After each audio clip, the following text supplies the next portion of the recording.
Chào ông Châu. Vâng. Ông đi đâu? Vâng. Vâng. Đội mũ vào. Thuốc rồi.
Đường giờ đi đường nào không? Tôi cứ đi đây, tôi đi về quê mà. Ừ. Giờ lâu quá không nhớ gì.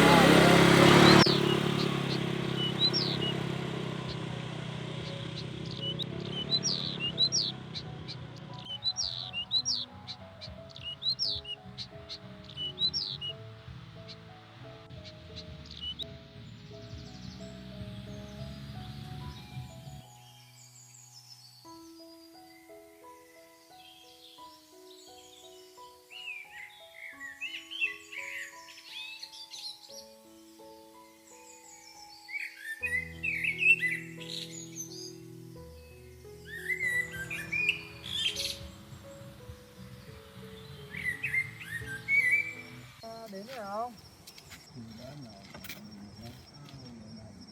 Thế con chỉ chờ ông đến đây thôi. Không đi được nữa hả? Ngày con không đi được nữa ông ạ. Vâng, thế ông chịu khó đi bộ thôi. Thôi tôi lậu bộ. Vâng. Bao nhiêu tiền xe chú? Vâng. Bình thường con chở họ lấy 250 nhưng mà ông thì thôi con giúp ông con lấy 200 thôi. 200. Vâng. Tôi cảm ơn chú nè. Dạ. Đây. Dạ, Cảm vâng. ơn chú. Vâng, con xin. Ông Tôi cảm ơn chú nhiều nha. dạ vâng, thế ông đi cẩn thận nha. Rồi. Vâng. Đi đường này vắng quá. Dạ vâng. Thầu cũng cố đi. Cẩn thận nha. Rồi, con xin.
chắc ăn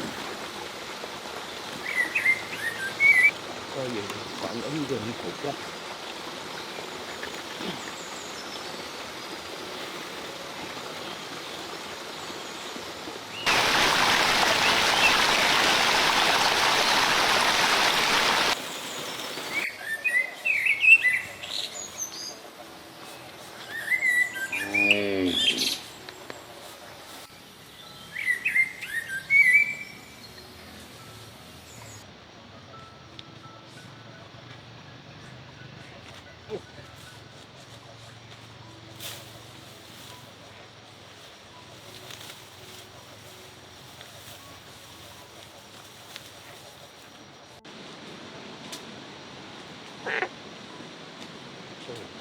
Bây giờ bị chết. Chú này biết đừng cho ra cái thú này đâu.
Thấy đường đây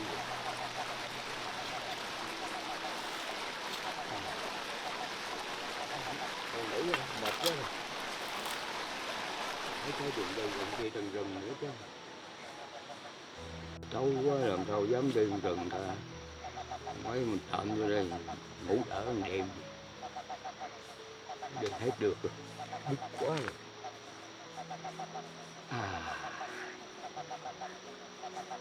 Đây một đêm. Cực kỳ. Cày kìa. Được á. Lúc nào nấu bầu có cày là được.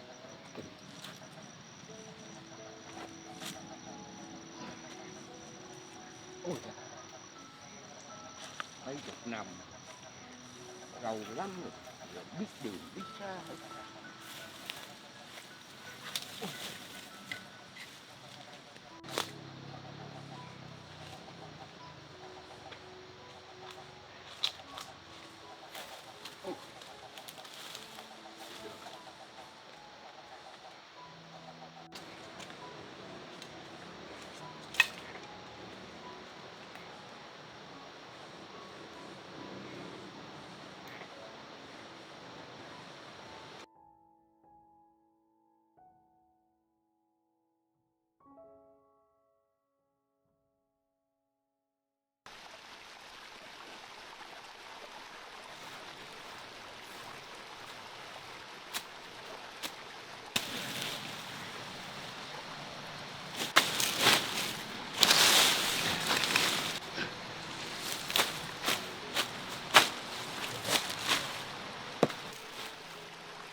mò vô mà kiếm cuối rồi mà rắn ở đâu nó cục cái chết mẹ luôn.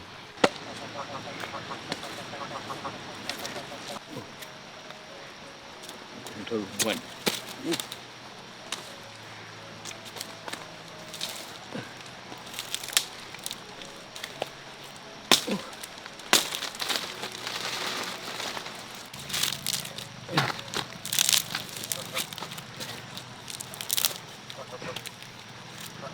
Đầy đủ cái đó.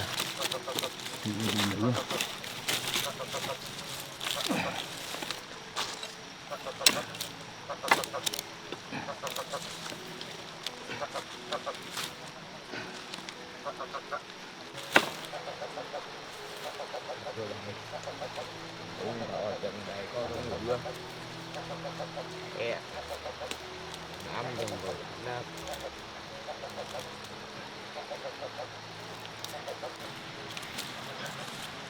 Đặt rong lửa đây.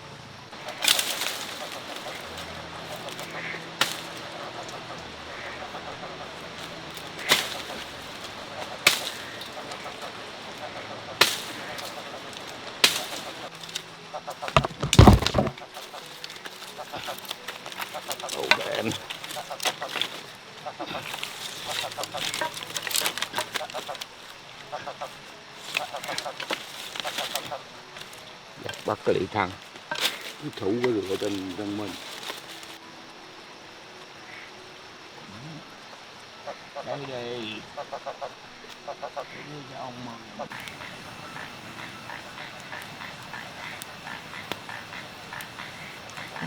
quá đông quá cái chú rồi cái vợ vợ nhiều cái thế rồi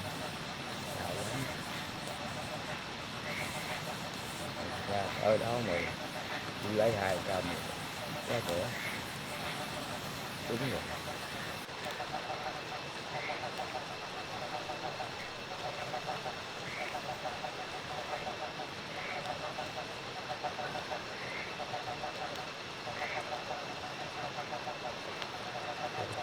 Cái ngồi thấy mình bị mũi ở đây.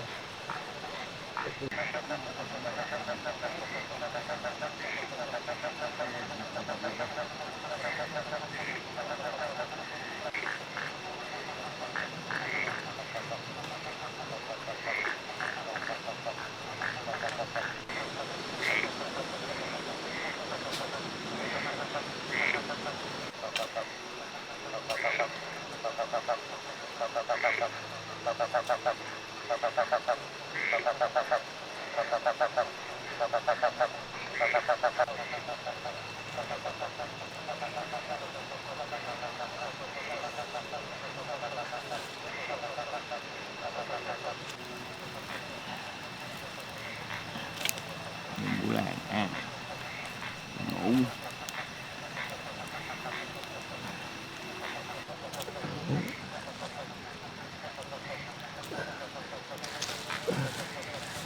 Bà cũ.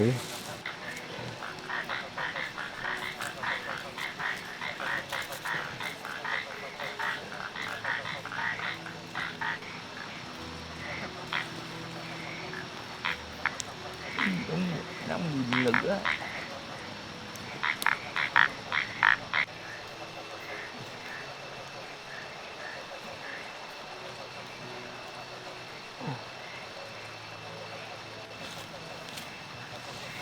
Chưa. Con chưa.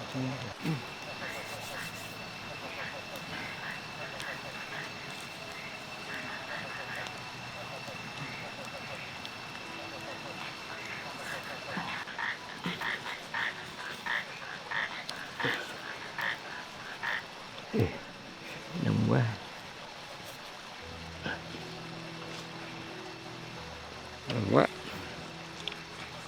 đâu có cái gì nó cũng ngon hết á.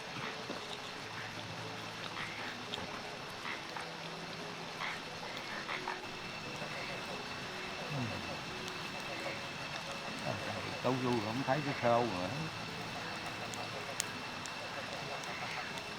Đừng ấy nhá kêu không có còn gì hết. Dâu ăn cũng ăn nướng ăn rồi không ngon. Có là cái gì nó cũng ngon. Những trời mình cứ mình thu mình mệt mình khỏe mình mạnh hoài rồi. Nó có người mới 70 đi cũng nổi. Mới ăn có củ ăn đó mà ăn củ ăn có no rồi. Nướng cái ba củ để mai mới ăn tiếp. Thôi chắc rồi vô sửa soạn cho nội cho nó ấy rồi mình ngủ.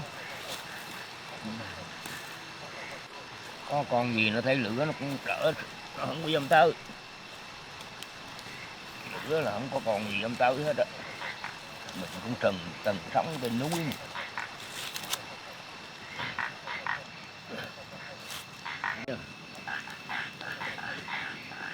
Cũng may có trong xe cười đi chở chứ không thôi không biết chừng nào mình đi cũng biết chừng nào không có đặt xe đó chừng nào tới nữa.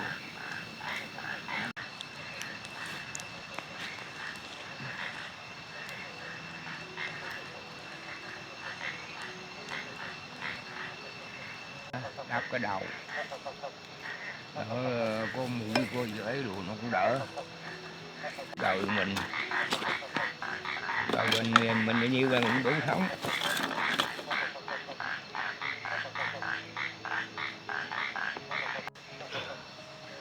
Ồ chắc lượng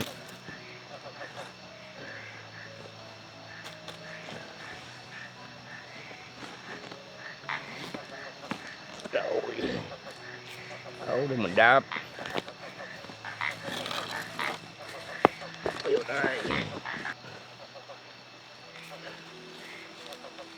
Quá âm á cho mình đây là nó ấm. Ôi cha hết rồi quan tài kia đẩy con trai con mang được đồng nào.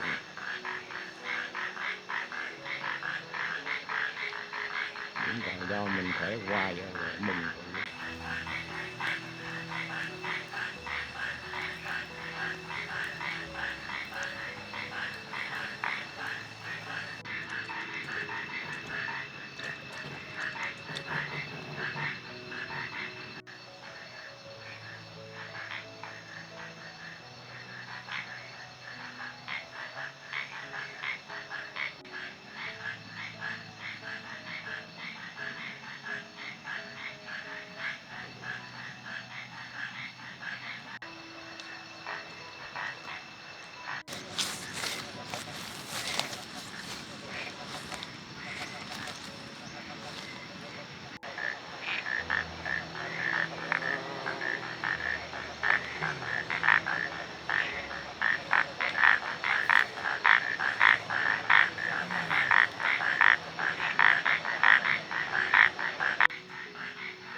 lắm.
Đúng rồi.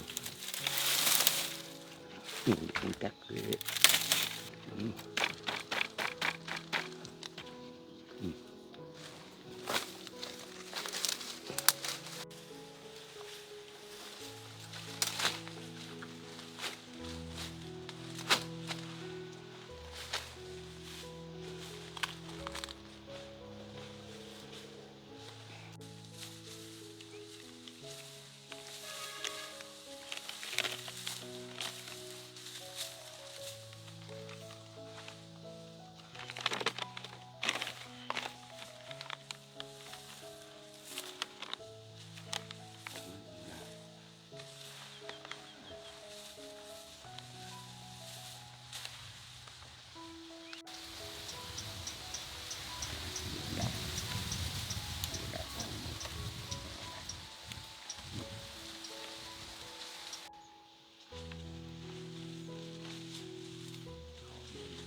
Ủa.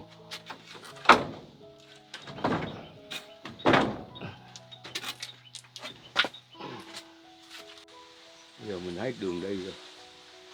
Cái đất này hầu con kia nó bán rồi, nhưng mà sao chủ người này ở đi đâu? Bây giờ chắc mình cải tạo lại chỗ này, tạm ở cái đã. Bao giờ chủ kia người ta về mình thương lượng với người ta. Mà nếu như họ nhã ý như thế nào mình làm ăn dành dụm, rồi mình dành dụm thì có chút ít, rồi nó mấy đứa cháu, mình cho mấy đứa cháu nó biết là mình gom tiền lại, mình chuộc lại chỗ này. ước mơ của mình như vậy đó, mà cái chuột thì nói chuyện sau. Bây giờ tạm thời mình ở cái đó, ở đây cho nó thanh tịnh cái đó. Tối rồi, rồi lấy cái gùi của mình lên đây rồi dọn dẹp tạm ở đây cái đó.